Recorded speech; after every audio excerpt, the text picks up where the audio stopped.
রেস্টুরেন্টে গেলে আমরা যেসব স্ন্যাক্স অর্ডার করি সেই রকমই একটা স্ন্যাক্স আজকে আমি বাড়িতেই তৈরি করব। নমস্কার, আমার চ্যানেলে সবাইকে স্বাগত।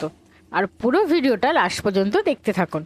সেদিন আমাদের অনেকটা চিংড়ি মাছ কেনা হয়েছিল, আর সেই চিংড়ি মাছ থেকে একটু বড় বড় সাইজের যেগুলো সেগুলো আমি পুরো মুন্ডুটা বাদ দিয়ে আর ভালো করে খোসা ছাড়িয়ে শুধু লেজের কাছটা একটুখানি রেখে ভালো করে পরিষ্কার করে ধুয়ে নিয়েছিলাম।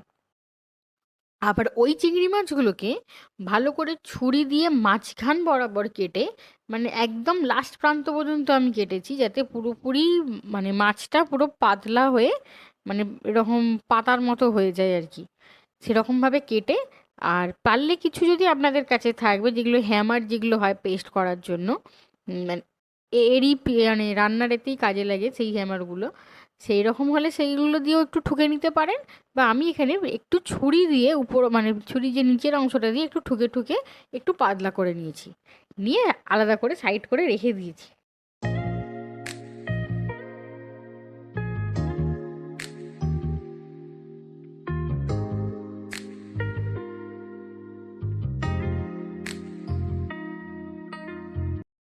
এবার তাতে নুন, হলুদ আর একটা লেবুর রস দিয়ে ভালো করে ম্যারিনেট করে সাইড করে রেখে দিয়েছি।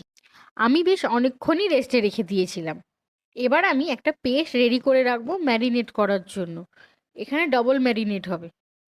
এখানে হচ্ছে আমি 4-5টা রসুনের কোয়া নিয়েছি, 1 গাঁটের মতো নিয়েছি আদা, একটা কাঁচা লঙ্কা আর কিছুটা পুদিনা পাতা আমি পেস্ট করে রেখে দিই। ওই পেস্টের সাথে 1 চা চামচেরও মানে একদম হাফ একটুখানি দিয়েছি জিরের গুঁড়ো, একটু লঙ্কার গুঁড়ো দিয়েছি, আর দিয়েছি কিছুটা চাট মশলা দিয়ে ভালো করে একটু পেস্টটাকে ভালো করে মাখিয়ে নিয়েছি। আমি প্রথম ম্যারিনেশনটাকে মোটামুটি আধ ঘন্টার জন্য রেখেছিলাম। ওইখান থেকে যে জলটা বেরিয়েছে সেই জলটা আমি ফেলে দেবো। এগুলো যেহেতু বরফের চিংড়ি মাছ, তাই একটু যে ওর যে মানে গন্ধটা ছাড়ে সেটা এই জলটার সাথে বেরিয়ে যাবে। ওই জলটা ফেলে দিয়ে আমি ওই যে পেস্টটা করেছি সেই পেস্টের সঙ্গে ওইটাকে মাখিয়ে নেবো। ওইটাকে মাখিয়ে আরও হচ্ছে রেস্টে রেখে দেবো 10-15 মিনিট। এবার ওইটা যতক্ষণ হচ্ছে হোক, এবার আমি একটা ব্লেডও আমি ওখানে গুঁড়ো করে রেখেছিলাম আর করেছি, এখানে নিয়েছি একটা হচ্ছে ডিম। আমি তাতে একটু নুন আর লঙ্কার গুঁড়ো দিয়ে ভালো করে ফাটিয়ে নিয়েছিলাম।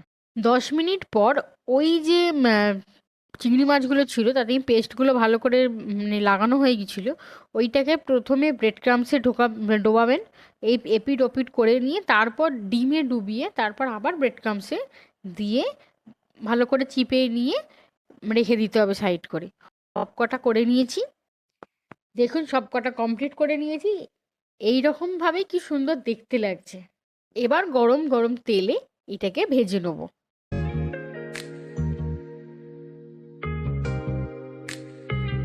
এই এপিট ওপিট করে লাল লাল করে ভেজে নেবো।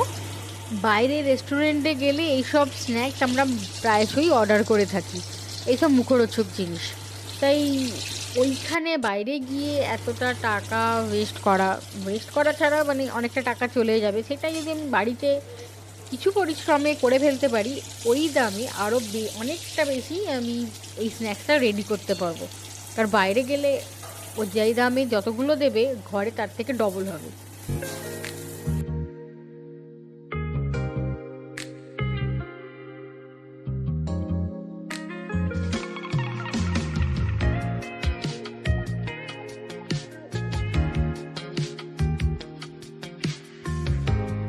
দেখুন সব কটা ভাজা কমপ্লিট হয়ে গেছে।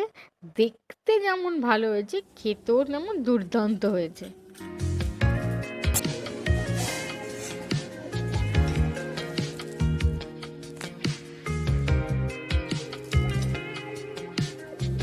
আমার ভিডিওগুলো ভালো লাগলে ইউটিউব থেকে দেখলে লাইক, শেয়ার অ্যান্ড সাবস্ক্রাইব করে দেবেন। আর যদি ফেসবুক থেকে দেখো তাহলে একটা আমাকে ফলো করে দেবে। আমার ফেসবুক পেজের সাথে যদি আপনারা যুক্ত হতে চান তাহলে ডেসক্রিপশানে আমার এই ফেসবুকের লিঙ্কটা দেওয়া আছে। আর আমার এই ভিডিওগুলো কেমন লাগছে অবশ্যই আমাকে কমেন্ট করে জানাবেন। ভালো থাকবেন, সুস্থ থাকবেন।